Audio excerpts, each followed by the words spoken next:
Hare Krishna. Welcome to Bhagavad Gita study classes. ही असांजो special class है श्राद्ध या पितृपक्ष जे मथां। त अॼु हुनजो सेकेंड पार्ट असीं कंटिन्यू कंदासीं। ओम नमो भगवते वासुदेवाय। ओम नमो भगवते वासुदेवाय। ओम नमो भगवते वासुदेवाय। सो लास्ट क्लास में असां जर्नी ॾिठीसीं जेका आफ्टर डेथ थींदी आहे शॉर्ट में। ऐं हाणे असांखे अॼु ॾिसणो आहे कि श्राद्ध छा आहे, इम्पोर्टेंस छा आहे श्राद्ध जी, छो करणु खपे ऐं हुनजी डेफिनेशन छा आहे। त हाणे जेको वर्ड श्राद्ध आहे it comes from the word shraddha. त जॾहिं असीं श्रद्धा सां पंहिंजे पितरनि खे आदर प्रदान कंदा आहियूं, हुननि खे भोजन खाराईंदा आहियूं श्रद्धा सां, त हुनखे चइबो आहे श्राद्ध। सो नाउ असां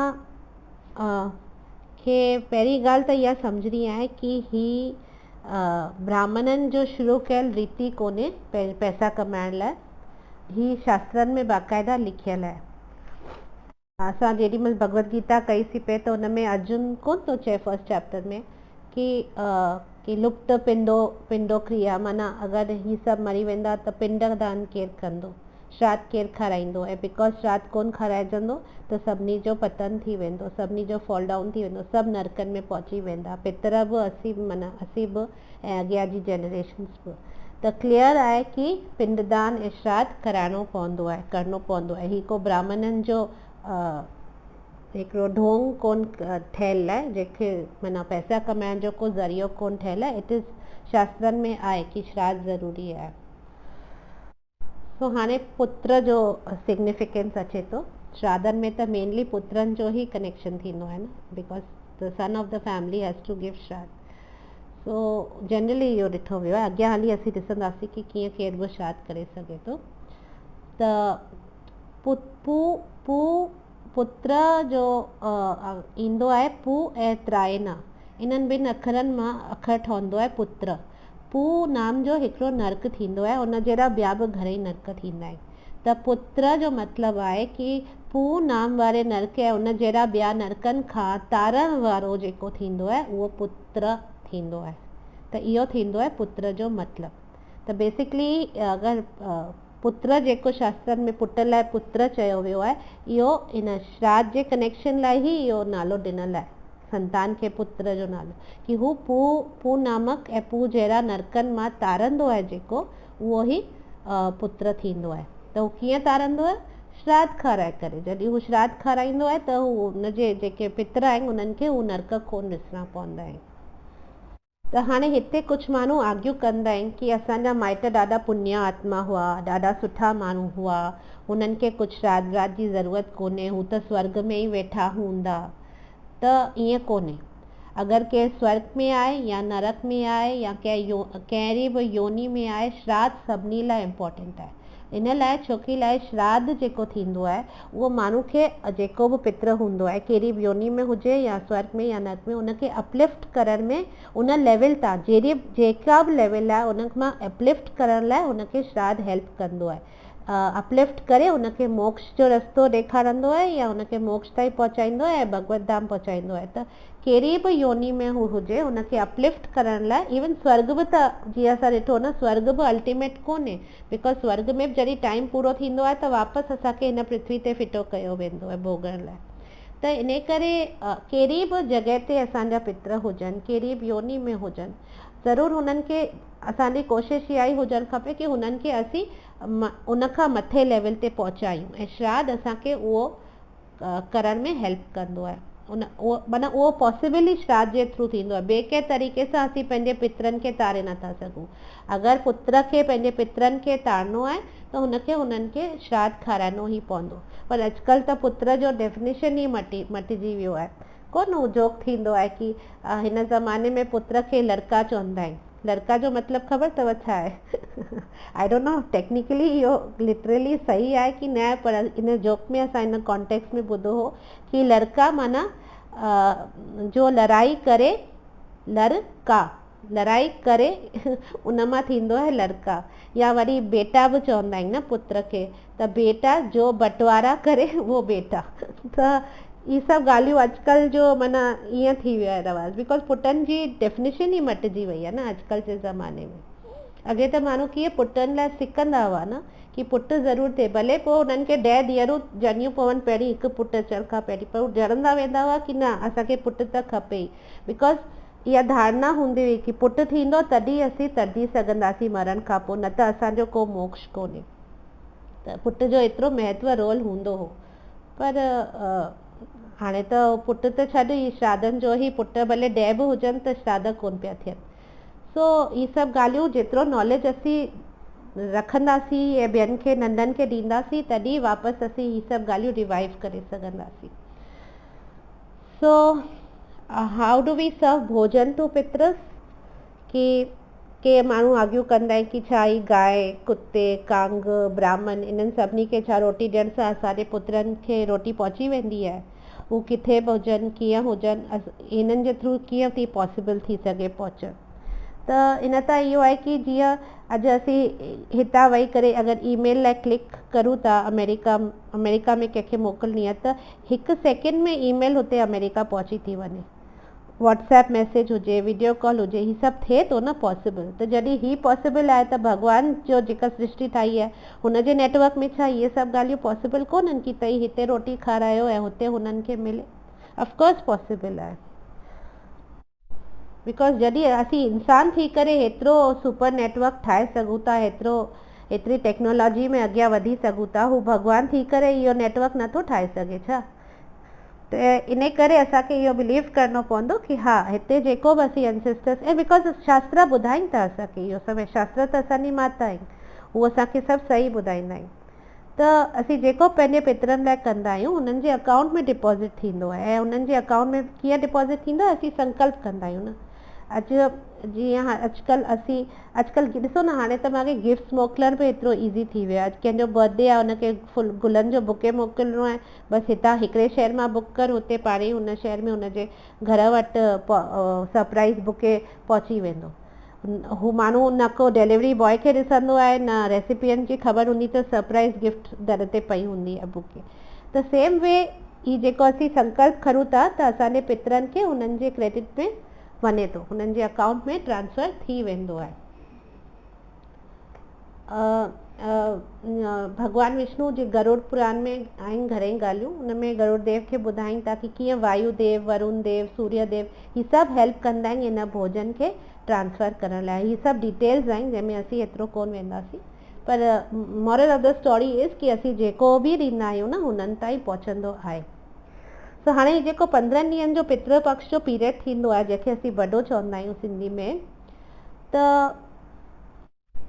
इन बॾे में जेको बि असीं श्राद्ध खाराईंदा आहियूं त हू किथे बि हुजनि असांजा पितृ, स्वर्ग, नर्क, पृथ्वी लोक या पितृलोक में, हुननि जे क्रेडिट में उहो भोजन वेंदो आहे ऐं हुननि खे इहो विष्णु प्रसाद मिलंदो आहे। जेको श्राद्ध में खाराईंदा आहियूं उहो विष्णु प्रसाद ई न हूंदो आहे, ऐं प्रसाद सां त पाप धुलजंदा आहिनि न, ऐं प्योरिफिकेशन थींदो आहे ऐं अपलिफ्टमेंट मिलंदी आहे। त इहो हुननि खे मिलंदो आहे, ऐं बिकॉज़ हुननि खे इहो प्रसाद मिलंदो आहे हुननि जी अपलिफ्टमेंट थींदी आहे। त इन लाइ शास्त्रिक एविडेंसिस बि आहिनि, ऐं शास्त्रिक एविडेंसिस इहे आहिनि कि भॻवान राम बि त पंहिंजे पीउ दशरथ जो श्राद्ध कयो हो, श्राद्ध क्रिया कई हुई। जॾहिं हुननि खे ख़बर पई कि दशरथ गुज़ारे विया आहिनि त हुन सभु ऋषि मुनिनि खे घुराए करे, वन में ई हुआ, राम सीता त सभु वन में ई हुआ न, वनवास में हुआ, पर उते बि हुन पंहिंजे पीउ जो श्राद्ध खारायो। जेको बि हुननि वटि हो उन छा चइबो आहे, मूल गंध, जेको बि फ्रूट्स ऐं सभ सां हुननि जेको हुननि खां पॉसिबल थियो हुनजे वन में, हुननि उहो सभु अरेंजमेंट करे तर्पण कयो महाराज दशरथ खे। त इन करे भॻवान राम ख़ुदि ॾेखारनि पिया कि श्राद्ध करणु केतिरो ज़रूरी आहे। जॾहिं हू ख़ुदि भॻवान थी करे हिते श्राद्ध करे सघनि था त असां लाइ केतिरो ज़रूरी आहे।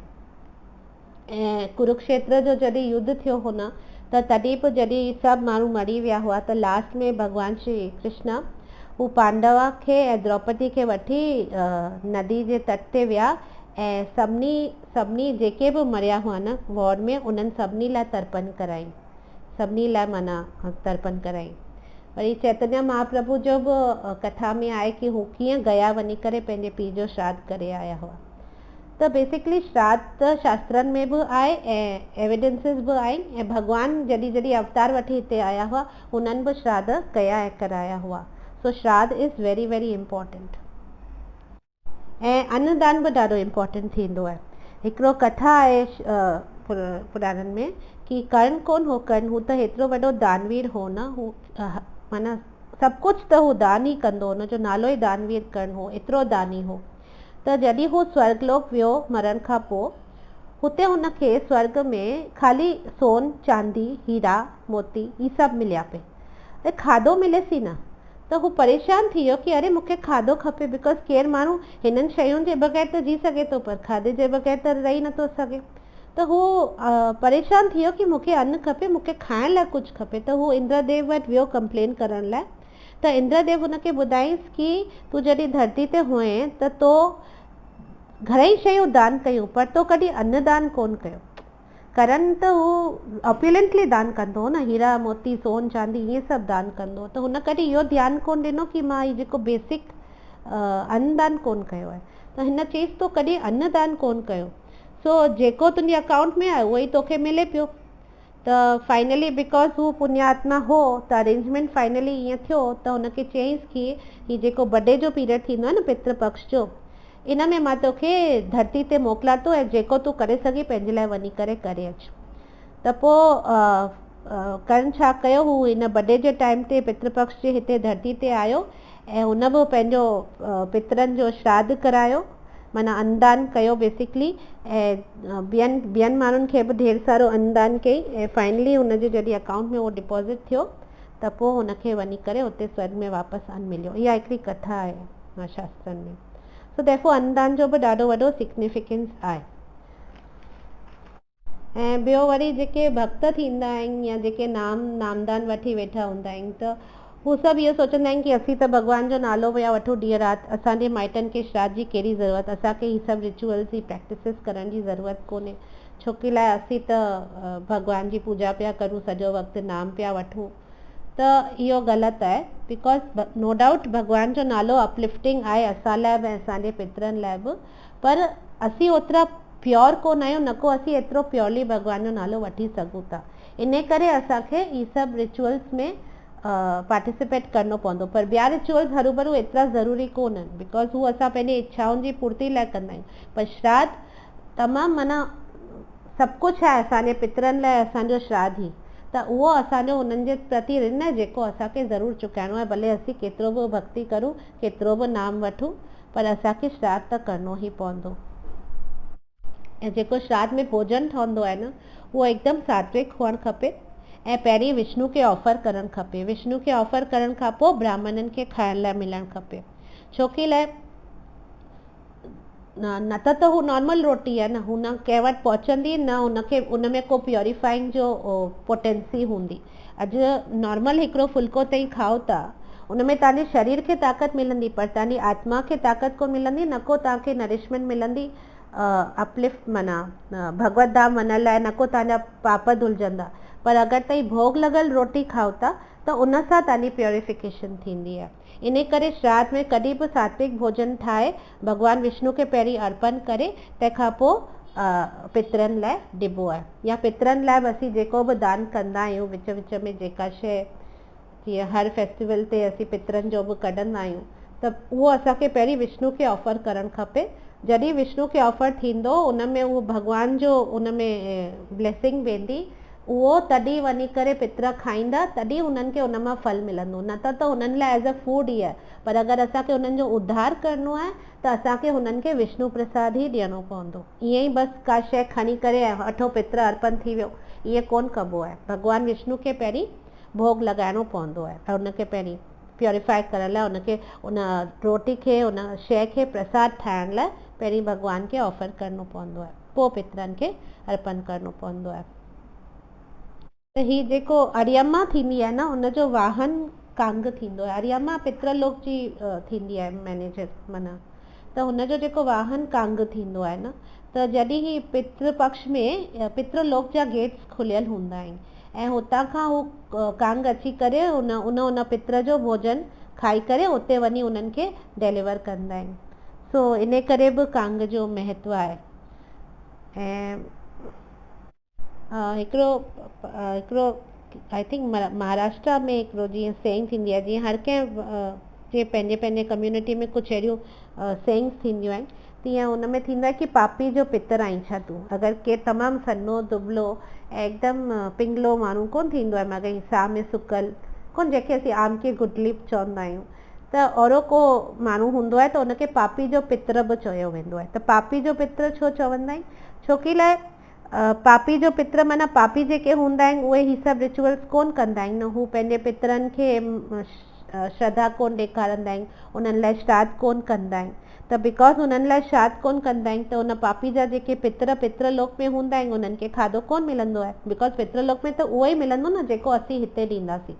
त हिते असां अगरि कुझु ॾिनो कोन्हे त हुननि खे खाइण लाइ कोन मिलंदो, ऐं खाइण लाइ कोन मिलंदो त हू बुखिया रहिजी वेंदा, ऐं बिकॉज़ बुखिया रहिजी वेंदा त हिकदमि सनरा हूंदा न, हिकदमि हॾियूं थिया पिया हूंदा न।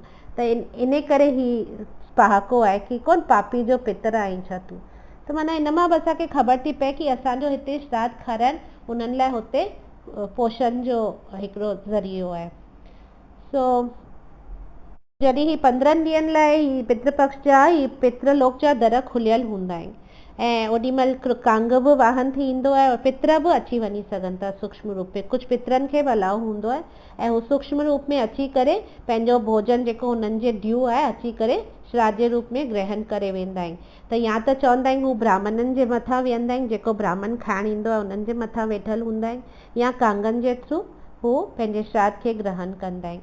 जीअं त रामायण में हिकिड़ो आहे पास टाइम कि जॾहिं हिकु दफ़ो पुष्कर में श्री दशरथ महाराज जी श्राद्ध जो डेट हो शायदि, त उन में भॻवानु राम चयो कि मां पंहिंजे पीउ खे श्राद्ध थो खारायां। तॾहिं सीता माता बि ऋषि मुनियुनि खे घुराई ऐं सीता माता सभिनी खे सर्व करणु शुरू कयो। सडनली हू हिपकी ऐं डुक पाए अंदरि भॼी वई कुटिया में। त पोइ वरी राम सर्व करे सॼो ख़तमु कयो, ऋषि मुनि सभु विया हली। पोइ वञी करे हुन सीता माता खां पुछियईं कि तूं हीअं अध में भॼी छो आई आहीं, छा ॻाल्हि आहे? त हुते पोइ सीता माता चयो जॾहिं मूं सर्व कयो पिए भोजन त उन्हनि मां हिकिड़े ऋषि जे अखियुनि में मूं महाराज दशरथ जूं अखियूं ॾिठियूं। माना मूंखे लॻो कि हू मूंखे ॾिसे पियो, त माना हू साक्षात वेठो हो ऐं मूंखे ॾिठई पिए।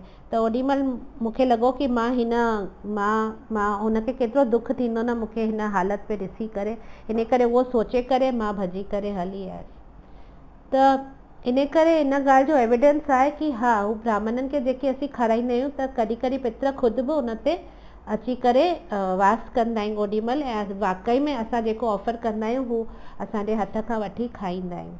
त इहे सभु ॻाल्हियूं आहिनि,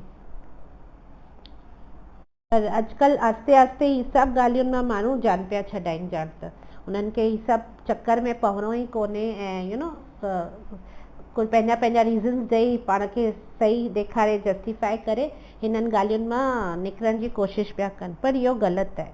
छोकी लाइ एविडेंसिस आहिनि, पितर आहिनि, हू ईंदा आहिनि श्राद्ध जे टाइम ते पंहिंजो भोजन खाइण, ऐं अगरि असीं उन्हनि खे कोन ॾींदासीं त उन्हनि खे ॾाढो कष्ट थींदो आहे, उन्हनि खे बुखियो बि रहणो पवंदो आहे। बिकॉज़ पितृलोक में हुननि खे कुझु कोन मिलंदो आहे, जेको असीं ॾींदा आहियूं सिर्फ़ु उहो ई मिलंदो आहे।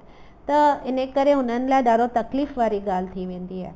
त हाणे अगरि हिते हिकिड़ो सीन इमेजिन कजे कि पितर श्राद्ध बर्थडे जो टाइम आहे, पितर आया आहिनि, वेट पिया कनि कि असांजा नुंहरूं पुट पोटा पोटियूं असांखे हाणे भोजन कराईंदा, पर कंहिंखे यादि बि कोन्हे, कलयुग आहे, कंहिंखे यादि बि कोन्हे, केरु बॉदर्ड बि कोन्हे, उन्हनि जे लाइ बर्थडे छा न बर्थडे न हुजे छा, नॉर्मल लाइफ हले पई, पर पितर त बर्थडे में आया ई आहिनि, हू त ॾिसनि ई पिया न अची करे घर में।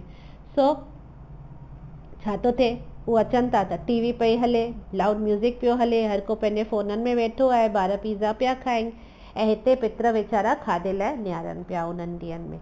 त पोइ छा थींदो आहे न, ही पितर पोइ ओॾी महिल गुस्सो रुष्ट थी वेंदा आहिनि, हू गुस्सो थी वेंदा आहिनि, बिकॉज़ हू बुखिया प्यासा उमेद करे ईंदा आहिनि कि असांजा ॿार असांखे खाराईंदा, ऐं पोइ हू पंहिंजे ॿारनि खे हीअं ॾिसंदा आहिनि कि हुननि खे कुझु ध्यानु ई कोन्हे।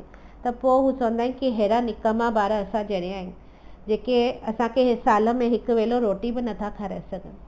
त पोइ छा थींदो आहे न, हू रुष्ट थी वेंदा आहिनि, ऐं बिकॉज़ हू रुष्ट थी वेंदा आहिनि, हू दोष दृष्टि विझंदा आहिनि पंहिंजी फैमिली ते। सी जॾहिं हू जीअरा हूंदा आहिनि न माइट, चवंदा आहिनि न माइट त कॾहिं पंहिंजे औलाद जो बुरो कोन चाहींदा आहिनि, उहो सही आहे, पर उहो जेसि ताईं हू जीअरा आहिनि, जीअं मोए खां पोइ हू उहो कोन ॾिसंदा आहिनि। केर बि जेसि ताईं जीअरो आहे माइट, हू पंहिंजे औलाद लाइ कुझु बि औलाद ग़लती बि कंदो न, हू सही वेंदो, या हुनखे गुस्सो करे हू ॻाल्हि ठीकु करे छॾंदो, मैटर एंड करे थी वेंदो। पर जॾहिं हू पितृ रूप में वेंदा आहिनि न माइट, पोइ पितृ रूप में जॾहिं हू वेंदा आहिनि, ऐं पोइ हुननि खे हुननि जो ड्यू जेको आहे श्राद्ध जे रूप में अगरि कोन मिलंदो आहे, त पोइ हू दोष दृष्टि विझंदा आहिनि, हू रुष्ट थी वेंदा आहिनि। ओॾीमहिल पोइ इन करे पोइ ॾिसंदा आहियूं न, घणेई माण्हुनि जी कुंडलियुनि में पितृ दोष हूंदो आहे, ऐं बिकॉज़ ऑफ पितृ दोष त एतिरा ऑब्स्टिकल्स लाइफ में ईंदा आहिनि न, कि माण्हू जी लाइफ ई माना प्रोग्रेस ई कोन थींदी आहे लाइफ में, बिकॉज़ पितृ दोष हिन दोष दृष्टि जी वजह सां हुननि जे हर कम में रुकावटूं पयूं ईंदियूं आहिनि। त इन करे हरिनाम बि चवंदा आहिनि करणु खपे ॾाढो सारो, बिकॉज़ हरिनाम हिकिड़ी अहिड़ी रेमेडी आहे जेको सभिनी खे तारंदी आहे। जॾहिं हिरण्यकशिपु नरसिंह देव जॾहिं हिरण्यकशिपु खे मारे छॾियो, त प्रहलाद खां जॾहिं बून घुरण लाइ घुरियईंसि, कि प्रहलाद महाराज खे चयईंसि कि तूं गुर मूंखां छा खपई, त हू प्रहलाद पंहिंजे लाइ कुझु कोन घुरियो, पर हुन चयो कि हाणे मुंहिंजो हीउ पीउ हीअं भले केतिरो बि पापी हो, पर हाणे हुनजो उद्धार कीअं थींदो। त हुनखे नरसिंह देव ॿुधायो प्रहलाद महाराज खे कि तो जहिड़ो भक्त जंहिं परिवार में आहे, उन जूं 21 पीढ़ियूं तरजी वेंदियूं, 21 पीढ़ियुनि लाइ मोक्ष जा द्वार खुलिजी वेंदा, जंहिं घर में तो जहिड़ो भक्त थियो। बिकॉज़ प्रहलाद महाराज त उथंदे वेहंदे ॾींहं राति सिर्फ़ु विष्णु भक्ति ई कंदा हुआ न, सॼो टाइम भक्ति कंदा हुआ। त इन करे ऐं शास्त्रनि में इहो प्रभुपाद बि पंहिंजे हिकिड़े लेक्चर में चयो हो कि अगरि केरु भक्ति कंदो आहे ऐं भॻवान जो नाम जप कंदो आहे सुठी तरह सां, त हुनजो 7 पीढ़ियूं पुठियां ऐं 7 पीढ़ियूं अॻियां अचण वारियूं 14 पीढ़ियूं त हिकदमि तरजी वेंदियूं आहिनि, गारंटीड आहे। इहो हिकिड़े लेक्चर में बि आहे, ऐं भागवतम में बि आहे, कि भागवतम में त नरसिंह देव त प्रहलाद खे चयो तुंहिंजियूं 21 पीढ़ियूं तरजी वियूं, बिकॉज़ तो भॻवान जी भक्ति कई आहे। इन करे भक्ति प्लेज अ बिग रोल। इन करे असांखे सुठी तरह सां भक्ति करणु खपे, जंहिंसां असीं घणेई ॻाल्हियुनि खे असीं ओवरकम करे सघूं। भागवतम पढ़णु खपे, भगवत गीता पढ़णु खपे, बिकॉज़ असांखे ख़बर कोन्हे असांजे माइटनि कहिड़ी ग़लती कई आहे, असां किथे ग़लति विया आहियूं, त छा करणु खपे छा न करणु खपे। ॾाढो संसार में कंफ्यूजन पियो हले, ॻाल्हियूं छुटिजंदियूं पियूं वञनि। त इन करे भॻवान जो नालो वठण सां चङे हद ताईं असां ही सभु, चङे हद ताईं छो एक्चुअली त फुली करे सघूं था, पर बिकॉज़ असीं इनएफिशिएंट आहियूं, असीं एतिरो सिंसियरली भॻवान जो नालो कोन था वठूं न, त इन करे कुझु थोरो वठंदासीं त एटलीस्ट कंहिं हद ताईं असीं हिननि ॻाल्हियुनि मां बची सघंदासीं, ऐं सभिनी जो ऋण असीं चुकाए सघंदासीं।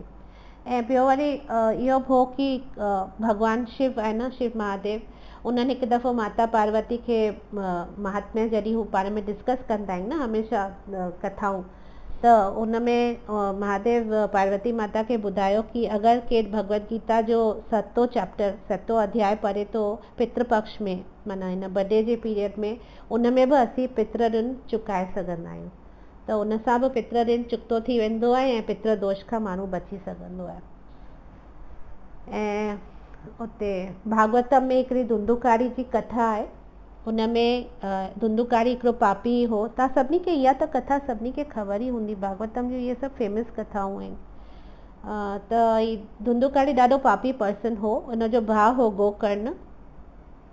त बिकॉज़ ही जॾहिं गुज़री वियो धुंधुकारी, हुनखे भूत योनी मिली, त भूत योनी मिली त हू पंहिंजे भाउ वटि आयो गोकर्ण वटि कि मूंखे मोक्ष खपे, मुंहिंजी मदद कर, मूंखे मुक्ति खपे हिन प्रेत योनी मां, मूंखे ॾाढी तकलीफ़ आहे हिन प्रेत योनी में। सो त गोकर्ण छा कयो कि गया में वियो, श्राद्ध व्राद्ध सभु हुनजो कराई, पर गया में श्राद्ध करण खां पोइ बि हुनजे प्रेत योनी मां हुनखे मुक्ति कोन मिली। हाणे गया में त चवंदा आहिनि न हुते श्राद्ध कयो माना ख़तमु, माण्हू खे प्रेत योनी मां मुक्ति हिकदमि सां मिली वेंदी आहे, पर हिन जो त अहिड़ो पापी हो जो इहो सभु करण खां पोइ बि हुनखे कोन थियो। त बिकॉज हू एतिरो वॾो पापी हो। त पोइ गोकर्ण पतो कयो ऋषिनि मुनिनि खां, सूर्यदेव इंस्ट्रक्शंस ॾिनई शायदि कि तूं भागवत जो पाठ कर। त भागवत सप्ताह रखायो हिन गोकर्ण, ऐं रोज़ भागवत जो पाठ थींदो 7 ॾींहंनि ताईं, ऐं फाइनली 7th डे हिन धुंधुकारी खे प्रेत योनि मां मुक्ति मिली वई। सो असांखे रियली अगरि पंहिंजे पितरनि जे उद्धार लाइ कुझु करिणो आहे, पंहिंजे पेरेंट्स जे, पितरनि जे, जेको बि हिन संसार में कोन आहिनि, त असांखे भक्ति करणु खपे। ऐं भक्ति सां गॾु गॾु पर श्राद्ध, इहो 15 ॾींहं जेको बडे जो अचे थो न, उन्हनि जे लाइ श्राद्ध ज़रूरु करणु खपे। इन्हनि ॿिनि ॻाल्हियुनि सां हुननि जो चङो उद्धार थींदो ऐं गॾु गॾु असांजो उद्धार थींदो। हाणे चवंदा आहिनि कि जंहिं तिथि ते हू गुज़रियो हो, उन तिथि ते बडे में श्राद्ध खाराइबो आहे, राइट। ऐं पोइ अगरि तिथि ख़बर कोन्हे त अमावस्या जेको ईंदो आहे लास्ट डे, सर्वपित्री अमावस्या, उन ॾींहुं खाराइबो आहे। पर एक्चुअली अॻियां हली मां तव्हांखे जीअं एक्सप्लेन कंदसि कि तव्हां कहिड़े बि ॾींहुं खाराए सघो था हुन बडे में, उहो असीं नेक्स्ट अॻियां ॾिसंदासीं। सो ॿियो ॻाल्हि आहे कि जेको फैमिली मेंबर्स थियनि था, उन में जेको वॾे में वॾो पुटु आहे, उनजी रिस्पॉन्सिबिलिटी थींदी आहे श्राद्ध कराइण जी। पर अॼुकल्ह त मॉडर्न टाइम्स में सभु न्यूक्लियर फैमिलीज़ आहिनि, जॉइंट फैमिलीज़ त आहिनि ई कोन, त हर हिकु पुटु बि श्राद्ध कराए सघे थो। पीउ त पाण अञा वधीक ख़ुशि थींदो, त को प्रॉब्लम कोन्हे अगरि सभु ॿार गॾु अलॻि अलॻि बि श्राद्ध खाराइनि त। ऐं ॿियो वरी गरुड़ पुराण जो थींदो आहे कि हिन टाइम ते जनरली गरुड़ पुराण पढ़ियो वेंदो आहे। पर असांखे इहो सम्झणो आहे कि जेको गरुड़ पुराण पढ़ियो वेंदो आहे न, या ॿिया शस्त्र जेके पढ़िया वेंदा आहिनि, इहे एक्चुअली हुन मृतक लाइ कोन पढ़िया वेंदा आहिनि, ही असां लाइ पढ़िया वेंदा आहिनि कि असीं ॿुधी करे अलर्ट थी वञूं ऐं पंहिंजे लाइफ खे पोइ शास्त्रनि जे हिसाब सां जियूं, सो दैट असांखे सफ़र न करिणो पए मृत्यु जे उपरांत। त बेसिकली ही जेको गरुड़ पुराण थींदो आहे, इहो असांखे नॉलेज ॾियण लाइ थींदो आहे। मृतक खे हुन सां एतिरो बेनिफिट कोन मिलंदो, बिकॉज हू त मरी वियो, हाणे हुनजे हथ में कोन्हे कर्म करणु। त गरुड़ पुराण में छा आहे कि हीअं हीअं करण सां, ही पाप करण सां तव्हांखे ही नरक भोगणा पवंदा, ही तव्हांखे सफरिंग्स मिलंदियूं, बाहि में विझो वेंदो, कोसी तेल में विझो वेंदो, ही थींदो हू थींदो, माना चमड़ी उधेड़ी वेंदी, अलाए छा छा, ॾाढो भयानक आहे। मां त पढ़ंदी बि कोन आहियां, मूंखे ॾाढो डपु लॻंदो आहे। पर गरुड़ पुराण में एतिरो डिटेल्स में आहे त उहो हाणे उहो मरियल माण्हू छा कंदो, हू त मरी वियो, हाणे हुन पंहिंजा जेके कर्म हुआ जीअरे हुन सभु करे छॾिया, त हाणे हू गरुड़ पुराण ॿुधी करे त हुनखे छा फ़ाइदो थियण वारो? फ़ाइदो त असां, गरुड़ पुराण असां लाइ आहे कि असीं ॿुधी करे थोरो अलर्ट थी वञूं ऐं पंहिंजी लाइफ खे थोरो सोचे सम्झी करे रिस्पॉन्सिबली जियूं। त इन करे इहो ज़रूरी थींदो आहे। ऐं बाक़ी प्राणी जे लाइ त एक्चुअली भगवत गीता पढ़बी आहे, भागवतम पढ़बो आहे इन्हनि ॾींहंनि में, त हुनखे हुन सां थोरो आराम ईंदो आहे, हुनखे हुन सां बेनिफिट मिलंदो आहे। त इन करे असांखे जीअरे अलर्ट करण लाइ कि असांखे पंहिंजी लाइफ लाइ कुझु करणु खपे, इन लाइ ही सभु गरुड़ पुराण में कथाऊं रखंदा आहिनि कि बिकॉज हूअं त माण्हुनि वटि टाइम कोन्हे, पर केरु गुज़रंदो आहे त एटलीस्ट 4 ॾींहं या 12 ॾींहं जेको बि घर में सभु को वेही करे इन बहाने सां गॾिजी करे कथा ॿुधंदो आहे न, त he using that opportunity to educate basically, इन करे गरुड़ पुराण थींदो आहे। त इन करे it's high time we realise कि मरण खां पोइ ही सभु ॻाल्हियूं ॿुधण सां को फ़ाइदो कोन थींदो, जीअरे ई असीं ॿुधी करे उनखे अप्लाई करूं ऐं अप्लाई कंदासीं तॾहिं असीं पंहिंजी लाइफ खे सक्सेसफुल ठाहे सघंदासीं ऐं असांखे उहो नौबत ई कोन ईंदी कि असांखे मरण खां पोइ भोॻिणो पए। जीअं एकादशियूं बि आहिनि न, अॼु मां ॾिसंदी आहियां कि कीअं महाराज असांखां संकल्प वठाईंदा आहिनि न कि केरु गुज़रियो आहे त हाणे हुनजे लाइ घर जा मेंबर्स हिकु हिकु या सभई केरु केतिरियूं एकादशियूं संकल्प वठो, हुन लाइ रखो कि हुनखे फल मिले। अरे जीअरे ई तव्हां पंहिंजे लाइ एकादशी रखो न, तव्हां छो था उमेद करियो कि मोए खां पोइ तव्हांजो भाउ, तव्हांजी भाॼाई, तव्हांजो पुटु, तव्हांजी धीउ, ही सभु तव्हांजे लाइ एकादशियूं रखनि। जीअरे ताईं पंहिंजे लाइ एकादशी रखण लाइ तयारु कोन आहियो, त मोए खां पोइ अॻिलो तव्हांजे लाइ कहिड़े मन सां रखंदो, कहिड़े श्रद्धा सां रखंदो? कॾहिं इहो सोचो अथव? संकल्प त असीं वठंदा आहियूं, केर बि असांजी फैमिली में गुज़रंदो आहे संकल्प वठंदा आहियूं कि हा असीं हिन लाइ एकादशी रखूं था, पर ओॾी महिल असीं थोरो पॉज़ करे सोचंदा आहियूं कि असां छो पिया हुन लाइ एकादशी रखूं? असीं हिन लाइ एकादशी रखूं पिया कि हुनखे हुनजो एकादशी रखण जो जेको फल थींदो, अगरि हुन प्राणी खे मिलंदो त हुनखे बेनिफिट मिलंदो, हुनखे कष्ट कोन ॾिसणो पवंदो। त ओॾी महिल उहो लॉजिक नथो स्ट्राइक थिए कि मोए खां पोइ ॿियो केर खां रखायूं तंहिंखां जीअर ई असीं छो न एकादशियूं रखी पाण खे तारे छॾूं। असांखे ज़रूरत ई न पए कि मोए खां पोइ केरु असांजे लाइ एकादशियूं रखे। त इहे सभु ॻाल्हियूं डीपली असीं कुझु बि कोन था सोचूं, बसि एज़ अ रिचुअल करे छॾियो, ॻाल्हि ख़तमु, ठीकु आहे, हीअ असांजी ज़िम्मेदारी आहे, असां कयो, ॻाल्हि ख़तमु थी वई। So it's never too late, जेतिरो जल्दी, जब आँख खुले तब सवेरा, जेतिरो जल्दी थी सघे इहे ॻाल्हियूं सम्झणु खपनि। सो हाणे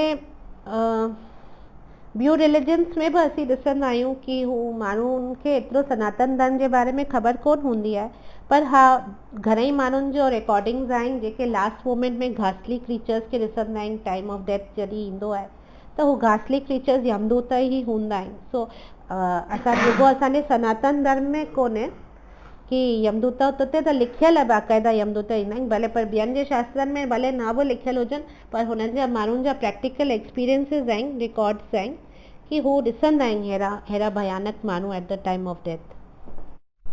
सो हाणे लॉस त आहिनि, सनातन धर्म बि आहे, ऐं whether you believe in it और नॉट, ही आहे, भॻवानु आहे, वेदर तव्हां बिलीव करियो या न बिलीव करियो, भॻवानु आहे, बिलीव करियो या न बिलीव करियो, सनातन धर्म आहे, बिलीव करियो या न बिलीव करियो, यमदूत आहिनि, त ट्रैवल आफ्टर डेथ बि आहे, त जंहिंखे करिणो आहे उहो हींअर ई सोचे सम्झी करे पंहिंजो उद्धार करे छॾे, बाक़ी जेको कोन त हू वेट एंड वॉच करे, पोइ जॾहिं उहो टाइम ईंदो पाण ई ॾिसे ओॾी महिल।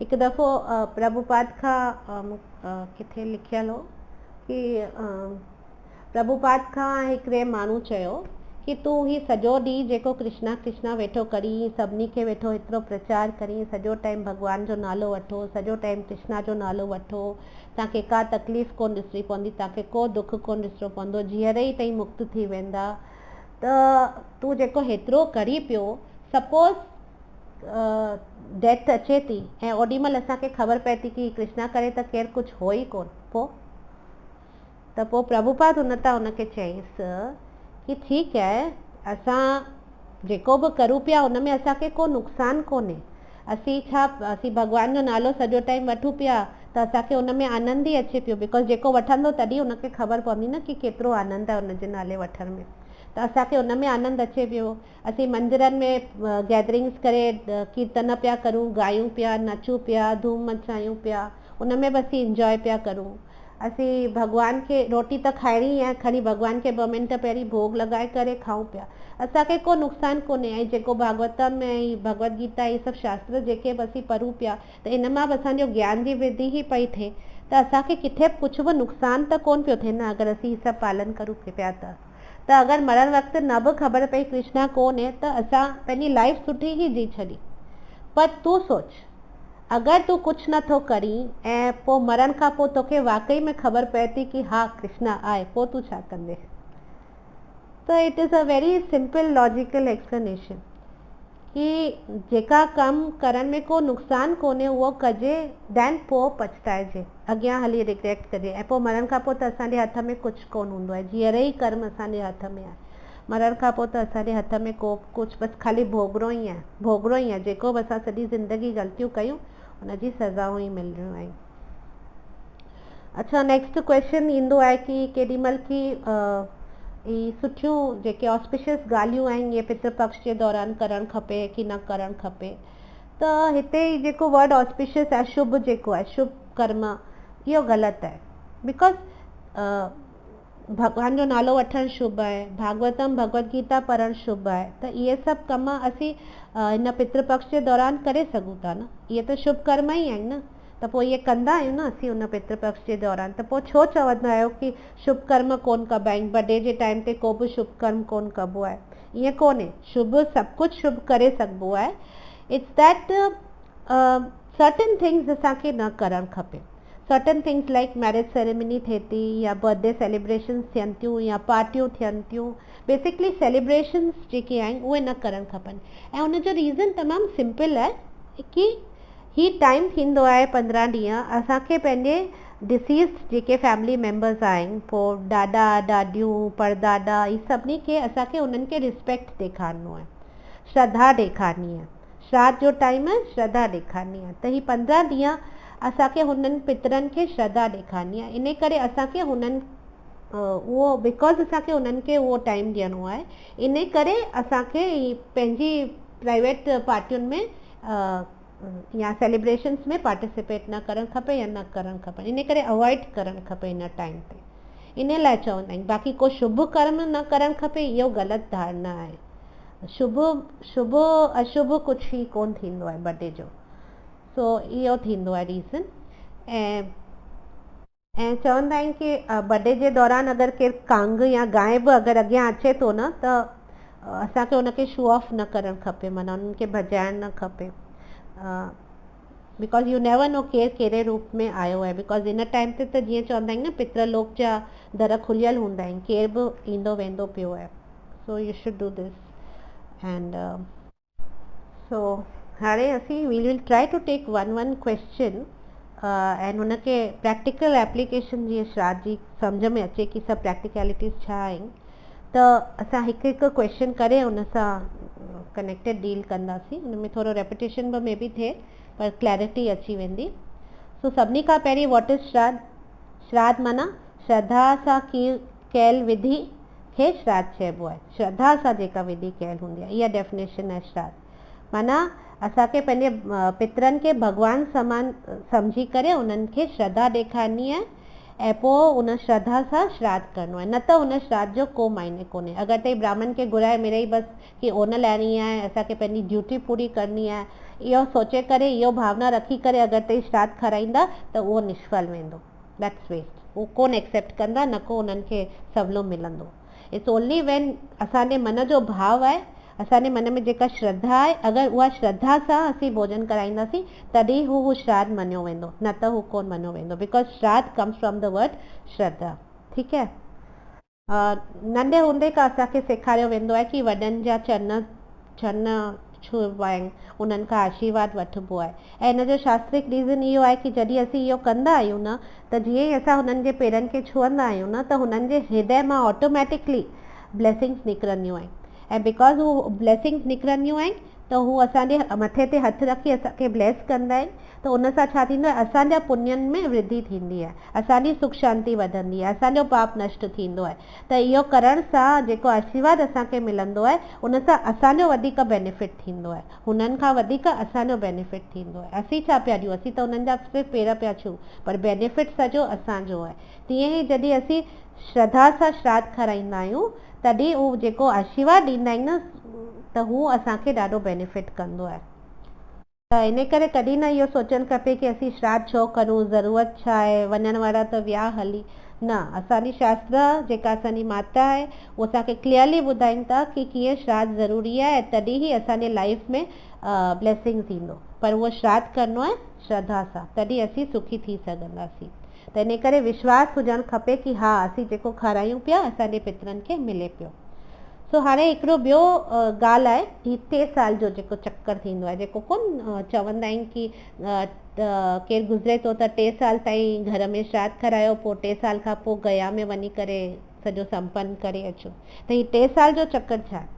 त 3 साल जो चक्कर इहो आहे कि असांजो 1 साल जेको थींदो आहे न, त हुते हुननि जो यमलोक जो 1 ॾींहुं थींदो आहे। त असांजो 1 साल is equal to their 1 day. त हाणे जॾहिं को प्राणी पंहिंजो शरीर छॾंदो आहे, त हू जीव जॾहिं पंहिंजो शरीर छॾंदो आहे, त हुनखे 3 साल असांजा, पर 3 ॾींहं हुन यमलोक जा लॻंदा आहिनि। कि पहिरियों साल त हुनजी जेका डेस्टिनेशन, जेको पहुचण लाइ यमपुरी यमलोक या यमपुरी पहुचण लाइ जेको आहे उनखे साल लॻंदो आहे। वरी पोइ ॿियो साल हुनजो वेटिंग पीरियड हूंदो आहे, हुनखे वेट करायो वेंदो आहे, ओॾीमहिल हुनजो लेखो जोखो सॼो ॾिठो वेंदो आहे। त उन लाइ 2nd ईयर थींदो आहे, माना हुते जो ॿियो ॾींहुं। ऐं हिते 3 साल जेको थींदो आहे हुनजी फाइनल डिसीशन कई वेंदी आहे। त इन करे 3 साल लॻंदा आहिनि डिसीशन ते पहुचण लाइ कि हुन जीव खे छा अॻियां नेक्स्ट छा मिलणो आहे, उन लाइ 3 साल लॻंदा आहिनि। इन करे असांजे में चवंदा आहिनि कि 3 साल ताईं गया में 3 साल खां पोइ वञी करे करायो, पहिरीं न करायो, because 1 year is to reach the destination, 2nd year is the waiting period, and 3rd year is to reach the decision. ऐं पर हुननि जा हुते उहे 3 ॾींहं थींदा आहिनि। त इन करे ही 3 साल ताईं हू हुनजो अञा ताईं को फ़ैसिलो कोन थियो आहे न पित्र जो, इन करे बिकॉज़ हुनजो अञा ताईं फ़ैसिलो कोन थियो आहे त हू 3 साल ताईं असांखे उन्हनि खे श्रद्धापूर्वक एटलीस्ट ध्यान सां श्राद्ध खाराइणु खपे, पूरे विधि विधान सां असांखे उन्हनि लाइ श्राद्ध करणु खपे, बिकॉज़ अञा ताईं हू असांजे ई भरोसे आहिनि, बिकॉज़ हुननि जो कुझु अञा ताईं फाइनल कोन थियो आहे, उहो सभु 3 साल लॻंदा आहिनि। हाणे जेको पितृलोक थींदो आहे, what is Pitrulok? So Pitrulok is a planet like Swarglok. हू स्वर्गलोक वांगुरु हिकिड़ो स्वर्ग जे पासे में ई थींदो आहे, स्वर्गलोक वांगुरु हिकिड़ो प्लैनेट थींदो आहे। त उते असांजा जेके आहिनि 3 जनरेशन, हाणे हीउ जेको 3 साल जो पीरियड ख़तमु थींदो आहे न, पोइ यमराज हुनखे पितृलोक मोकिलींदा आहिनि। पितृलोक में 3 जनरेशन्स हूंदा आहिनि, पिता, ॾाॾो ऐं परॾाॾो, 3 सीट्स बेसिकली 3 जनरेशन जूं सीट्स हूंदियूं आहिनि उते। त छा थींदो आहे न, जॾहिं नेक्स्ट मेंबर अगरि केरु गुज़रंदो आहे न, त हुते जेको परदादा जी सीट ख़ाली थींदी आहे, दादा परदादा जी सीट में वेंदो आहे, पोइ पिता दादा जी सीट में वेंदो आहे, जेको नओं मेंबर गुज़रियो आहे उहो वरी करे वञी उहा सीट ऑक्यूपाई, बेसिकली 3 जनरेशन्स जूं सीट्स जी बुकिंग हुते हूंदी आहे पितृलोक में। माना जीअं ई हितां हिकिड़ो नेक्स्ट ऑफ थियो त हुतां हिकिड़ी सीट हुतां हुनखे ख़ाली करे पंहिंजे ॿिए योनि में वञिणो पवंदो आहे। त ईअं थींदो आहे। त at one point of time सम्झिजे त at one point of time हमेशह 3 पितरनि जी जनरेशन पितृलोक में हूंदा ई आहिनि हमेशह। त ईअं नथो चई सघिजे की हू कोन्हनि या उते कोन हूंदा या असीं कंहिंखे पिया खारायूं या छो पिया खारायूं, न, मिनिमम ही 3 त जनरेशन हूंदा ई आहिनि हमेशह ई हमेशह पितृलोक में असांजा। त उहो असांखे ध्यानु रखिणो आहे। जीअं ई हितां केरु नेक्स्ट ऑफ थी वेंदो न, त हुतां जेको त थर्ड वारो जेको परदादा जी कैटेगरी में या सीट में वेठो आहे, उनखे हटाए करे या त स्वर्ग मोकिलंदा या हुनखे वरी ह्यूमन बर्थ मिलंदी या ॿी का योनी मिलंदी, या जिते बि हुनखे मिले डेस्टिनी हुनजी जेका बि हूंदी उनखे उते मोकिलियो वेंदो। त हाणे जेको मूं तव्हांखे टाइमिंग जो ॿुधायो, नाउ द क्वेश्चन कम्स कि वाई तव्हां चओ था की पितरनि खे खाराइणो पवंदो आहे, हू असां ते ई डिपेंडेंट आहिनि खाधे लाइ, त पोइ असीं साल में हिकु दफ़ो ई छो था खारायूं? त हिते बि इहो टाइमिंग काउंट थो करे। असांजो मूं तव्हांखे ॿुधायो न कि हिकु साल हुननि जो हिकु ॾींहुं थींदो आहे, त हुननि जे हिकु ॾींहं में जेको ही लंच टाइम थींदो आहे न, शास्त्रनि जे कैलकुलेशन जे अनुसार हुननि जो जेको लंच टाइम थींदो आहे उहो असांजो हिते हू बर्डे जो टाइम थींदो आहे। जेको असांजो 15 ॾींहं जो बर्डे थींदो आहे न, उहो टाइम हुननि जो एक्चुअल में लंच टाइम थींदो आहे। त माना बेसिकली असांखे जेको लॻे पियो कि असीं साल में हिकु दफ़ो पिया खारायूं, हुननि लाइ हू ॾींहं जो हिकिड़ो वेलो आहे। त ईअं थींदो आहे। सो हाणे जॾहिं हुननि जो लंच टाइम थींदो आहे त हुननि खे बुख लॻंदी आहे, बुख लॻंदी आहे त हू निहारंदा आहिनि, आस लॻाईंदा आहिनि कि असांजा परिवार वारा असांखे हाणे रोटी ॾींदा, असांजे नाले सां रोटी दान कंदा, त तॾहिं असांखे मिलंदी।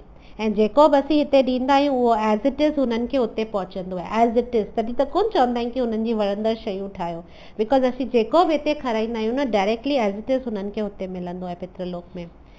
Because Pitrulok is directly connected to Prithvilok, ऐं बैंक ट्रांसफर जीअं ईज़ी थींदा आहिनि न, तीअं ही बि ट्रांसफर थींदो आहे। ऐं माध्यम केरु आहे? वॉट हू इज़ द माध्यम? द माध्यम इज़ द ब्राह्मण। ब्राह्मण जे थ्रू हुननि ताईं उहो रोटी पहुचंदी आहे। त जॾहिं हुननि ताईं उहो भोजन जेको पहुचंदो आहे न लंच टाइम ते, हू खाई करे जॾहिं तृप्त थी वेंदा आहिनि, त पोइ हू ब्लेसिंग्स मोकिलींदा आहिनि, हू आशीर्वाद मोकिलींदा आहिनि, ऐं उन्हनि जे आशीर्वाद सां असीं सभु सुखी थी वेंदा आहियूं। हाणे कुझु माण्हू पुछंदा आहिनि कि ही त ठीकु आहे असीं हिंदू ईअं करूं था, पर फॉरेनर्स त ही सभु ॼाणनि बि कोन, उन्हनि खे कुझु ख़बर बि कोन्हे, त हुननि जो छा थींदो? छा उन्हनि खे कोन कुझु मिलंदो? हुनजे पितर छा बुखिया रहिजी वेंदा? त इन जो इहो आहे कि ॾिसो, शास्त्र त असांजा जेके सनातन धर्म आहिनि यूनिवर्सली एप्लीकेबल आहे। त अगरि हुननि खे हुननि जातियुनि में जन्म मिलियो आहे, त हुननि जो बि उहा हिकु तरह सां भोगण लाइ ई कुझु न कुझु कर्म भोग जो करे ई हुननि खे मिलियो आहे। असांखे चवंदा आहिनि न, बड़े भाग मनुष्य तन पाया, त भाग्य सां मनुष्य तन मिलंदो आहे, ऐं उन में बि अञा वधीक भाग्य सुठो हुजण सां ई सनातन धर्म में जन्म मिलंदो आहे। बिकॉज सनातन धर्म में जन्म मिलण सां ई असांखे इन्हनि सभिनी ॻाल्हियुनि खे एक्सेस आहे, जंहिंसां असांखे कष्ट घटि भोगणो पए, असांजे पितरनि खे कष्ट घटि भोगणो पए। त इन करे ही बि हिकु तरह सां ईअं ई आहे। पर जेके बाई चांस कुझु फॉरेनर्स अहिड़ा आहिनि जेके हिंदू कोन आहिनि, नॉन हिंदूज़ अहिड़ा आहिनि, जिन खे आइडिया थी वेंदी आहे, उहो भक्ति भाव में हूंदा आहिनि, भॻवान में विश्वास हूंदो आहे, त हू आस्ते आस्ते पोइ ऑटोमेटिकली सनातन धर्म ते अट्रैक्ट थी वेंदा आहिनि ऐं पोइ हुनखे हू फॉलो कंदा आहिनि ऐं पाण खे बि तारंदा आहिनि, पंहिंजे पितरनि खे बि तारंदा आहिनि। जीअं त हिकिड़ो एग्ज़ाम्पल आहे विल स्मिथ, कोन्हे जेको विल स्मिथ हेॾो फेमस एक्टर आहे हॉलीवुड जो, हू हर साल इंडिया ईंदो अथव पंहिंजे रिलेटिव्स जो श्राद्ध करणु। सोचो, हर साल ईंदो अथव। त ईअं करे ॿिया बि घणेई आहिनि। ऐं इस्कॉन में त तव्हां ॾिसो था न, प्रभुपाद केतिरनि फॉरेनर्स खे सनातन धर्म वैदिक धर्म फॉलो कराए छॾियो। त ईअं करे हुननि जी उहा सुकृति हूंदी आहे, हुननि जो नसीबु सुठो हूंदो आहे, त उहे ऑटोमेटिकली सनातन धर्म सां जुड़िजी वेंदा आहिनि ऐं पोइ हुननि जो उद्धार थी वेंदो आहे। So what is पितृदोष? पितृदोष जॾहिं जीअं मूं तव्हांखे ॿुधायो कि हू अगरि ख़ुशि कोन हूंदा आहिनि, हुननि खे असीं अगरि संतुष्ट कोन कंदा आहियूं त हू श्राप ॾींदा आहिनि ऐं श्राप जे करे असांखे कष्ट भोगणो पवंदो आहे, हुन जंहिंखे पितृदोष चयो वेंदो आहे। त इन जो बि एस्ट्रोलॉजर्स वटि वञण सां हू कुझु न कुझु पूजा पाठ या विधि अहिड़ी ॿुधाईंदा आहिनि, कुझु रिचुअल्स थींदा आहिनि, उहे करण सां माण्हू पितृदोष पंहिंजो वाइप आउट करे सघे थो। पर तंहिंजो मतिलबु इहो कोन्हे कि बसि वाइप आउट थी वियो, न, असांखे पोइ ध्यान सां पंहिंजे पितरुनि खे संतुष्ट करणो पवंदो। सो ईअं आहे। ऐं श्राद्ध केरु, हू कैन डू श्राद्ध, इहो हिकिड़ो क्वेश्चन आहे कि श्राद्ध केरु थो करे सघे? छा ख़ाली पुत्र ई करे था सघनि श्राद्ध? त न, पुट करे सघनि था। अगरि उहो पॉसिबल कोन्हे त धीअरूं बि करे सघनि थियूं। अगरि उहो पॉसिबल कोन्हे त नुंहरूं बि करे सघनि थियूं ऐं नाठी बि करे सघनि था, उन्हनि जा ॿार बि करे सघनि था, ॾोहिटा ॾोहिटियूं, पोटा पोटियूं, कहिड़ो फैमिली मेंबर करे सघे थो। भाउ भेण जी करे सघे थो, भेण भाउ जी करे सघे थो। ऐं अगरि इहो सभु बि पॉसिबल कोन्हे त हिकिड़ो दोस्त बि पंहिंजे दोस्त जो श्राद्ध करे सघे थो। बसि हुनजे नालो वठी करे हुनखे उहो ॾियणो आहे, त उहो दोस्त बि पंहिंजे दोस्त जो श्राद्ध करे सघे थो। ऐं हिन में नुक़सानु त कोन्हे न, बिकॉज़ अगरि कंहिंजो केरु कोन्हे, हुनजो दोस्त बि अगरि हुनजो श्राद्ध करे थो त हू तृप्त थींदा हुते पितृलोक में, ऐं प्लस हू हिनखे जेके आशीर्वाद ॾींदा त हुन सां ई वधंदो वीजंदो। त इन करे अरे शास्त्रनि में त इहो बि आहे कि अगरि ईअं बि केरु पंहिंजो ईअं बि कोन्हे त नगर अधिपति माना सम्झो था, तंहिं टाइम में त नगर अधिपति चवंदा हुआ, हींअर जीअं चइजे मेयर या चीफ मिनिस्टर या राजा, हू बि पंहिंजे माना जेको सिटीज़न जो श्राद्ध करे सघे थो। सो जंहिंखे बि खपे हू इच्छा रखी करे श्रद्धा सां उन जंहिं माण्हू जो चाहे उनजो श्राद्ध करे सघे थो। त ज़रूरी कोन्हे कि सिर्फ़ु पुत्र ई करे सघे थो, बसि हिन में भावना काउंट कंदी आहे, इच्छा, प्रेम ऐं श्रद्धा। इहो हिकु दफ़ो आहे त इन सां तव्हां जेको बि जंहिंजे लाइ बि ॾींदा न इहा भावना रखी करे त उनखे उहो मिली वेंदो। त हाणे नेक्स्ट क्वेश्चन अचे थो कि अगरि कंहिं कॾहिं श्राद्ध सपोज़ कयो कोन्हे, हेतिरा साल ख़बर ई कोन हुई, ध्यानु बि कोन वियो, कयो ई कोन्हे, त छा इट्स टू लेट? न, इट्स नेवर टू लेट। असीं करे सघूं था, कॾहिं बि करे सघूं था। हाणे भले असांजो जीअं प्रोविडेंट फंड 10 साल खां पोइ थो अचे, पर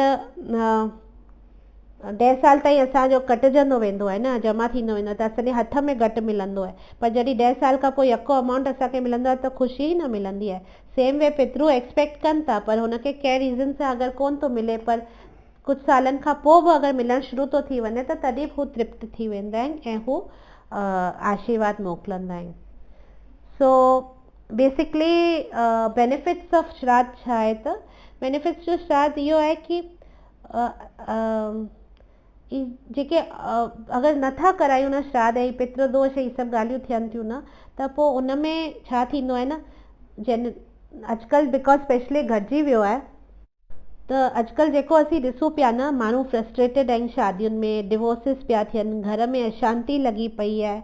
त इहो रीज़न इहो आहे कि पुरखनि जो जेको पितरनि जो आशीर्वाद कोन पियो अचे, तॾहिं फैमिली लाइफ सुखी कोन्हे, संतुष्ट शांती कोन्हे। वरी ॿियो वरी कारण थींदो आहे कि ॿार कोन थींदा आहिनि, ॿारनि पैदा थियण में संकटनि में हिकिड़ो वॾो कारण पितृदोष जो थींदो आहे कि ॿार पैदा कोन थींदा आहिनि, वंश अॻियां कोन वधंदो आहे। त इन लाइ बि हिकु कारण पितृदोष जो थींदो आहे। ऐं फाइनेंस प्रॉब्लम्स थींदा आहिनि, बरकत कोन थींदी आहे, हर जिते हथु विझिबो आहे उते नुक़सानु या त मिलंदो पियो आहे। त ही सभु अगरि जेके प्रॉब्लम्स ईंदियूं आहिनि ऑफकोर्स कर्मनि अनुसार ईंदियूं आहिनि, पर ही बि हिकिड़ो कर्म आहे न जेको असीं कोन पिया करूं ऐं हिन जे लाइ बि असांखे अचे पियो। त बिकॉज़ ही ब्लेसिंग्स ऐं आशीर्वाद स्टॉप थी वेंदा आहिनि न, पोइ इहो थींदो आहे। इन करे पर अगरि असां रेगुलर इहो पितरनि खे संतुष्ट कंदासीं त जेको आशीर्वाद ऐं ब्लेसिंग्स फ्लो थींदियूं उन सां असांजे काफ़ी हद ताईं ही सभु ॻाल्हियुनि मां असीं निकिरी ईंदासीं, असांखे प्रॉब्लम्स घटि ईंदियूं या कोन बि ईंदियूं। त प्रॉब्लम आहे कि असां इन जनरेशन हींअर अहिड़ी आई आहे कि असां इहे आशीर्वाद वठणु छॾे ॾिना आहिनि, ऐं बिकॉज़ इहो छॾे ॾिनो आहे न त इन करे ही सभु रुकावटूं अचनि पियूं। अॼुकल्ह लॻे थो हर कंहिंखे कि सभु कुझु असीं ई पिया करूं ऐं असां आप समर्थ आहियूं। त अहिड़नि माण्हुनि खे भॻवानु कृष्ण भगवत गीता में अहंकार विमुद आत्मा चवंदा आहिनि कि असांखे विसरी विया कि ब्लेसिंग्स केतिरो काउंट थियूं कनि। ब्लेसिंग सां ई असांजा घणेई कम साकार थींदा आहिनि, ऐं पितरनि जूं ब्लेसिंग्स त उन में सभिनी खां वधीक हैविली असांखे हेल्प कंदियूं आहिनि। So to take care of our ancestors it is our responsibility. माण्हू चवंदा आहिनि कि अरे असांजा पेरेंट्स कोन सेखारियो आहे, दे उहे कोन था कनि त असीं छो करूं, मुंहिंजी ससु कोन थी करे त मां छो करां। त ईअं सभु कोन्हे। जॾहिं तव्हांखे ख़बर पई आहे, तव्हांखे ज्ञान मिलियो आहे, तव्हांखे ख़बर पई आहे त तव्हां करे सघो था। तव्हांखे कंहिंखे ॿिए कंहिंखे खे फॉलो करण जी ज़रूरत कोन्हे। त बिकॉज़ इन सां बेनिफिट वधीक में वधीक तव्हांखे मिलंदो, पितरनि खां वधीक बेनिफिट असांखे मिलंदो। इहो असांखे यादि रखिणो आहे। अगरि असीं श्राद्ध करायूं था त हुननि खे जेतिरो संतुष्टि या बेनिफिट मिलंदो उन खां 100 गुना वधीक असांखे मिलण वारो आहे। असांजे ज़िंदगी में ख़ुशी वधीक ईंदी, असांजे ज़िंदगी में सुख शांती ईंदी। त इन करे असांखे ब्लेसिंग्स खपनि, ऐं बिकॉज़ असांखे ब्लेसिंग्स खपनि इन करे असांखे श्राद्ध करणु ज़रूरी आहे। सो हाणे ॿियो क्वेश्चन अचे थो कि ही जेका गया विधि आहे या वन टाइम श्राद्ध विधि आहे, हरिद्वार विधि, गया विधि, सभु जेको चवंदा आहिनि कि अगरि गया में करे अचो त पोइ बसि ख़तमु, वरी तव्हांखे ज़िंदगी में श्राद्ध करण जी ज़रूरत कोन्हे। इहो गया जा ब्राह्मण बि चवंदा आहिनि, पर एक्चुअली असांखे इहो सम्झणो आहे कि भले ई गया विधि फाइनल थींदी आहे, बिकॉज़ गया में तव्हां हिकु दफ़ो श्राद्ध कराए छॾियो त ईअं मान्यता आहे कि you don't need to do shraddha, हुन खां पोइ तव्हांखे खाराइण जी ज़रूरत कोन्हे। गया में फुल एंड फाइनल थी वेंदो आहे सेटलमेंट। पर असांखे इहो सम्झणो आहे कि गया विधि छो ठही वई। गया विधि इन लाइ ठही वई बिकॉज़ जॾहिं फैमिली में केरु बचंदो ई कोन्हे करण वारो पुठियां अॻियां, त इन करे गया विधि कराए छॾिबी आहे कि केरु आहे कोन फैमिली में करण वारो कंहिं न कंहिं रीज़न सां, त इन करे कीअं थींदो करे इन करे गया विधि कराइबी हुई। पर अॼुकल्ह त ट्रेंड इहो थी वियो आहे कि ख़बर पई कि गया में फुल एंड फाइनल थी थो वञे त असांखे हर साल खाराइणो ई कोन्हे, त माण्हू पंहिंजो ओन लहण लाइ वञी करे गया में विधि कराए था अचनि। एक्चुअली ईअं कोन्हे, गया में इन करे कराइबो कि केरु आहे कोन करण वारो श्राद्ध, त पोइ फुल एंड फाइनल हुते सेटल करे अचिजे, फिनिश ऑफ करे अचिजे। पर हाणे नेक्स्ट क्वेश्चन आहे कि हाणे जिन जी गया में थी वई आहे त छा असीं उन खां पोइ बि श्राद्ध करे सघूं था? ऑफकोर्स असीं करे सघूं था। अॼु केरु तव्हांखे 50 लख ॾेई छॾिया, तव्हांजो ड्यू हो 50 लख, तव्हांखे उहो ड्यू मिली वियो, तव्हांखां 50 लख वरिता हुअईं, तव्हांखे 50 लख वापसि करे छॾियईं, ओतिरो ड्यू हो ॾेई ख़तमु करे। पर अगरि हू पोइ अची करे तव्हांखे लख ॿियो थो ॾिए त तव्हीं न कंदा छा? या 2 साल खां पोइ 2 लख ॿिया थो ॾिए त तव्हीं न कंदा छा? तीअं ई पितरनि खे फुल एंड फाइनल सेटलमेंट मिली वई कि जेको हुननि खे ड्यू हो असां यको वञी करे यको गया में यको सॼो ॾेई छॾियो। पर अगरि असीं उनखे पोइ बि असीं उनखे श्रद्धा ॾेखारियूं था, प्रेम ॾेखारियूं था, ऐं हर साल उन्हनि जे लाइ कुझु ॾियूं था ऐं उन्हनि खे उहो बोनस वञे थो त हू असांखे आशीर्वाद ई न मोकिलंदा। त इन में त को हर्ज ई कोन्हे न। एंड आई थिंक साल में हिकिड़ी रोटी त केर बि खाराए सघे थो। अरे पंहिंजे लाइ ॾींहं में 3 वेलनि लाइ हेॾी जान पिया खपायूं, साल में हिकु वेलो पंहिंजे माइटनि लाइ नथा कढी सघूं? आई मीन इट्स स्ट्रेंज, पर माण्हू कोन पिया कनि। त हाणे नेक्स्ट क्वेश्चन आहे कि अगरि माण्हू ॿिए कंहिं योनि में हुजे त श्राद्ध पहुचंदो आहे? त हा, पहुचंदो आहे। चवंदा आहिनि कि अगरि पितृलोक में आहे त हुते त हुनखे डायरेक्ट एज़ इट इज़ मिलंदो आहे ऐं हू ॾिसी बि सघंदो आहे कि असांखे मिले पियो। पर हिकु दफ़ो हू पितृलोक मां पास थी वियो, हुनखे पंहिंजी डेस्टिनेशन मिली वई ॿी का, हुतां निकिरी वियो, त पोइ हू कंहिं बि योनि में हूंदो त हुनखे मिलंदो। अगरि हू मनुष्य योनि में हूंदो त सडनली सपोज़ हिकिड़ो कुझु गिफ्ट अची वई, अरे किथां बि हुन एक्सपेक्ट बि कोन कयो हूंदो न माण्हू, सडनली का गिफ्ट अची वई, अहिड़ी का ख़ुशी मिली वई जेका हुन एक्सपेक्ट बि न कई हुजे। त इहो सभु बिकॉज कंहिं न कंहिं हुनजे लाइ किथे न किथे श्राद्ध कयो हो, तॾहिं हुनखे उहा सडन मिली। या चवंदा आहिनि कि अगरि हू स्वर्ग में हूंदो प्राणी त हुनखे अमृत जे रूप में उहो प्राप्त थींदो जेको श्राद्ध असीं खारायूं पिया। या हू 84 लख योनियुनि में जेको 80 लख ॿियूं योनियूं आहिनि जानवरनि जूं, त उन में बि हुनखे कुझु न कुझु एडिशनल बेनिफिट वांगुरु, या गांइ हूंदी त घास जे रूप में कीअं न कीअं हू श्राद्ध उन ताईं पहुचंदो ज़रूरु आहे। उहो संसार जो अरेंजमेंट आहे। सो हाणे नेक्स्ट क्वेश्चन अचे थो कि ब्राह्मण कोन था मिलनि, सुठा ब्राह्मण कोन्हनि, सचा ब्राह्मण कोन्हनि। सपोज असीं अब्रॉड में आहियूं, हुते त ब्राह्मण आहिनि ई कोन, त पोइ असीं छा करूं, कीअं करूं? सो एक्चुअल में चवंदा आहिनि कि डिज़ायर रखिजे त पूरी थींदी आहे। इन करे पंहिंजी ॻोल्हा न बंदि करियो, ॻोल्हंदा अचो सुठे ब्राह्मण जी, तव्हांखे सुठो ब्राह्मण कृष्णा ज़रूरु अरेंज कंदो ऐं तव्हांखे मिलंदो, जंहिंसां ताईं तृप्त थी करे पंहिंजे पितरनि खे तृप्त करे सघो था। पर तॾहिं बि अगरि उहो बि पॉसिबल कोन्हे त तव्हां पैसा डोनेट करे सघो था सर्टेन ब्राह्मण्स खे कि हू श्राद्ध कराइनि। अगरि तव्हां अब्रॉड में आहियो त कि हू विधि सां सॼो तव्हांजो श्राद्ध कराइनि, सुठो ब्राह्मण ॻोल्हे। बसि उहा डिज़ायर रखणी आहे, पर ब्राह्मण त खपे। ब्राह्मण खपे छोकी लाइ जीअं मोबाइल में सिम आहे, सिम में इंटरनेट आहे, ऐं तॾहिं असीं पंहिंजो कमु करे सघूं था। अगरि इंटरनेट ई न हुजे त उहो सिम कोन कम जो आहे न को फ़ोन कम जो आहे। त तीअं ई असांखे भॻवानु ब्राह्मण ज़ात जेका ठाही आहे, त उहो ब्राह्मण जे थ्रू ई हर कंहिंजो पंहिंजो पंहिंजो रोल थींदो आहे न सोसाइटी में, त ब्राह्मण जे थ्रू ई असीं पंहिंजे पितरनि खे मोकिले सघूं था। सो इन करे असांजी रिस्पॉन्सिबिलिटी आहे कि बहाना न ॾियणु ऐं ॻोल्हणु, सुठो ब्राह्मण ॻोल्हणु। ऐं उहो पॉसिबल कोन्हे त माण्हू मंदर में ब्राह्मण भोज लाइ ॾेई सघे थो। मंदिर में U can always donate for ब्राह्मण भोज, त हुते मंदिर में त भॻवान खे भोग लॻंदो ऐं पोइ हुते जा जेके ब्रह्मचारी या ब्राह्मण खाईंदा, त उहा बि साॻी ॻाल्हि आहे। त इन करे यू कैनॉट गिव रीज़न कि ब्राह्मण नथो मिले इन करे असीं श्राद्ध कोन खाराईंदासीं। ऐं शास्त्रनि में हर कंहिं हंधि लिखियल आहे, ऑप्शन्स ॾिनल आहिनि कि कीअं ताईं पंहिंजी कैपेसिटी जे अनुसार श्राद्ध खाराए सघो था, पर किथे बि इहो कोन लिखियल आहे कि तव्हां श्राद्ध भले न खारायो। हिन में लेवल्स ॾिनल अथव। पहिरियों लेवल त इहो आहे कि तव्हां ब्राह्मण खे सॾु करियो, हुनखे सुठी तरह सां विधि विधान सां रोटी खारायो, हुनखां पहिरीं पूजा पाठ कराए करे सॼो दान दक्षिणा ॾियो, हुनखे रोटी खारायो, पोइ गांइ कुते ऐं कांग खे खारायो, जेको इहो सॼो प्रोसेस आहे। इहो लेवल 1 अथव। हाणे अगरि इहो तव्हां नथा करे सघो, मे बी पॉसिबल कोन्हे तव्हांजे लाइ इहो करणु, त पोइ तव्हां हिकिड़े ब्राह्मण खे चई सघो था कि तूं बाबा पाणी सां तर्पण करे छॾ ऐं हुनखे खीर ऐं केलो खाराए सघो था। ही सेकेंड विधि ॾिनल आहे शास्त्रनि में। पहिरीं विधि त जेका विधि विधान सां सॼो धूमधाम सां माण्हू ख़र्च कंदा आहिनि श्राद्ध लाइ, उहो माना फुल तमामु माण्हू केतिरा त शादी वांगुरु श्राद्ध लाइ ख़र्च कंदा आहिनि सुठी तरह सां, त ब्राह्मण भोज कराइण लाइ। पर हाणे ठीकु आहे, अगरि उहो कंहिंखां पॉसिबल कोन्हे त उहो अगरि पूरो पुनो आहे या नथो पहुची सघे इन्हनि ॻाल्हियुनि ते, त सेकेंड लेवल इहो आहे कि तव्हां ब्राह्मण खे चई करे पंहिंजे हुन पितर जे नाले सां तर्पण करायो पाणी सां, ऐं हुन ब्राह्मण खे ख़ाली खीर ऐं केलो खारायो। ठीकु आहे। हाणे उहो बि अगरि तव्हांखां पॉसिबल कोन्हे त पोइ थर्ड स्टेप आहे, थर्ड लेवल आहे। थर्ड लेवल इहो आहे कि तव्हां अटे जो या चांवर जो या ज्वार जो हू ठाहियो, पिंड ठाहियो। उनजो हिकिड़ो पिंड ठाहे करे तव्हां पाणी में विझी छॾो। पाणी में विझी छॾंदा त उहो बि सम्झो तव्हांजो श्राद्ध थी वियो, मञियो वेंदो शास्त्र में। नालो वठी करे पाणी में बाहे छॾियो।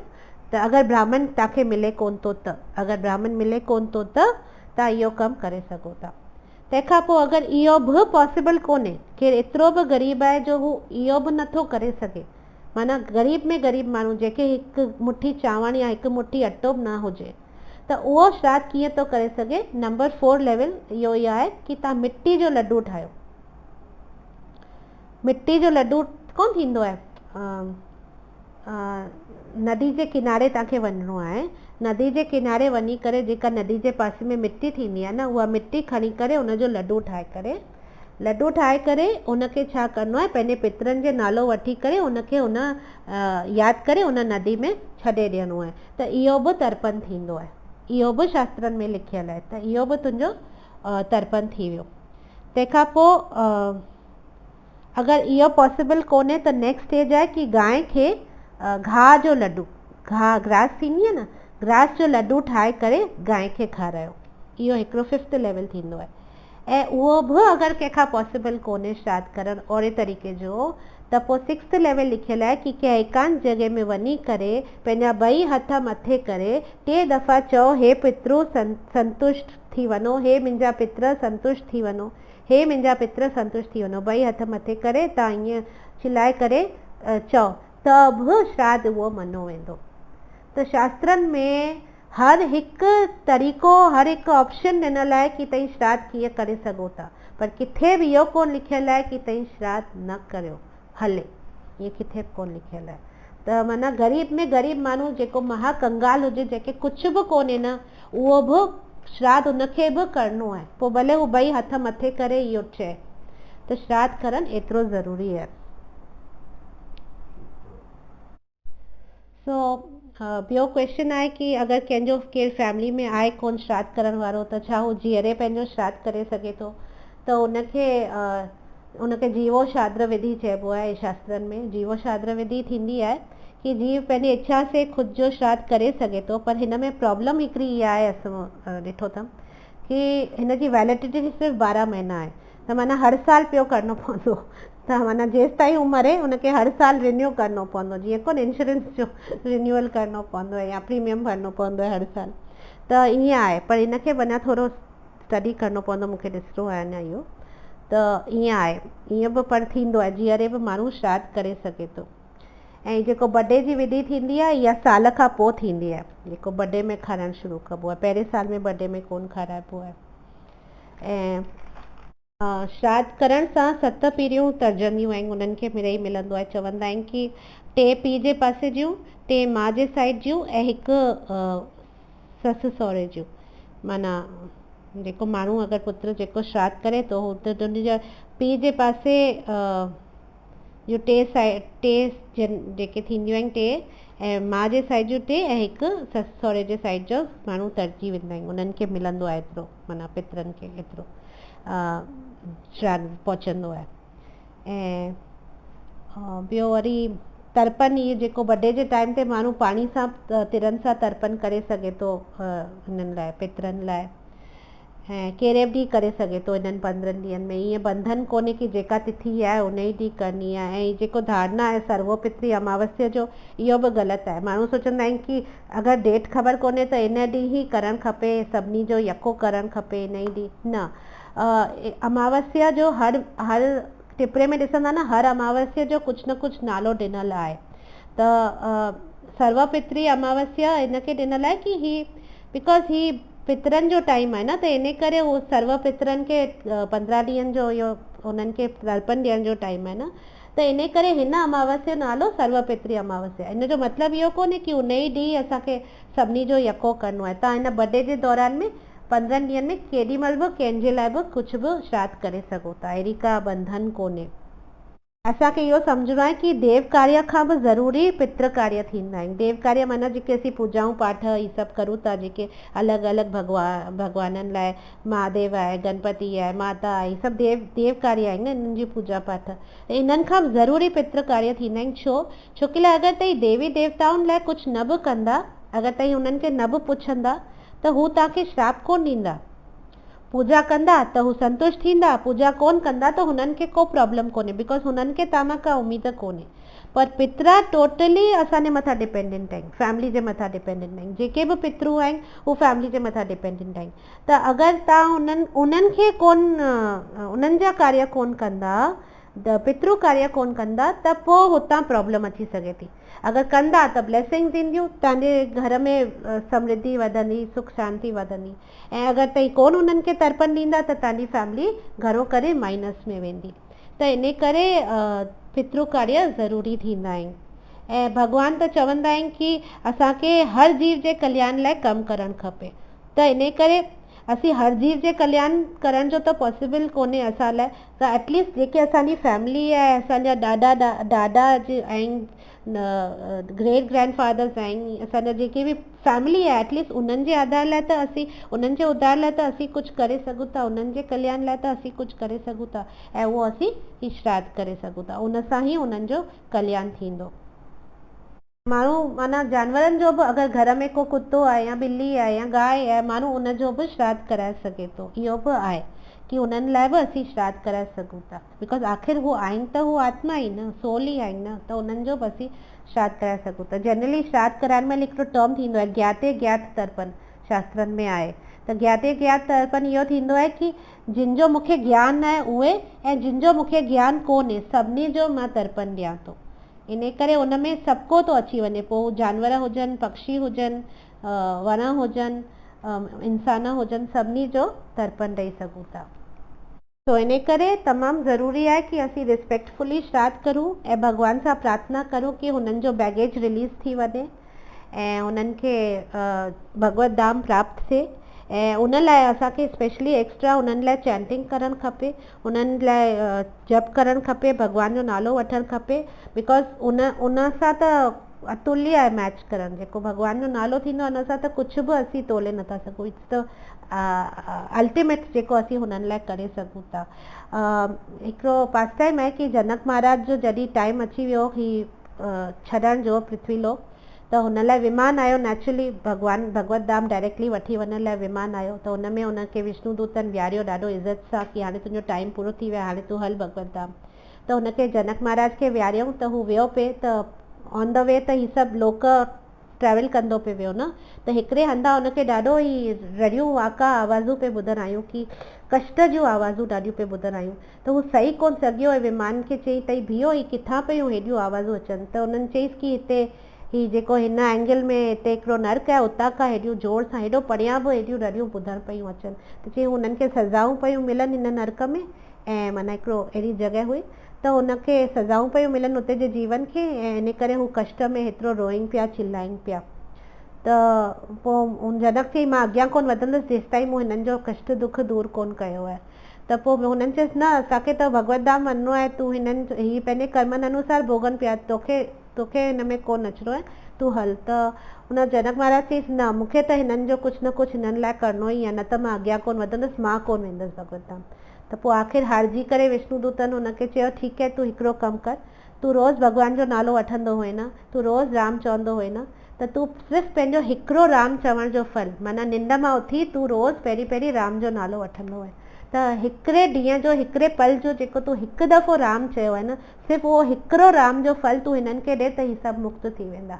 त पोइ जनक महाराज इहो कयो कि मां हिकिड़े ॾींहं में जॾहिं हिकु ॾींहुं सुबुह जो उथी करे जेको हिकु दफ़ो राम जो नालो वरितो आहे न, सिर्फ़ु हिकु, जबकि हू सॼो वक़्तु वठंदो, पर सॼो वक़्तु जो सोचो केतिरो पावर हूंदो, हुनजो हिकिड़े वारो हिकिड़ो ई खयो ऐं उन हिकिड़े राम चवण जो फल हुन हिननि खे ॾिनो, ऐं यकदमि हू सभु जेके बि हुआ न उन नर्क में सभिनी खे मुक्ति मिली वई।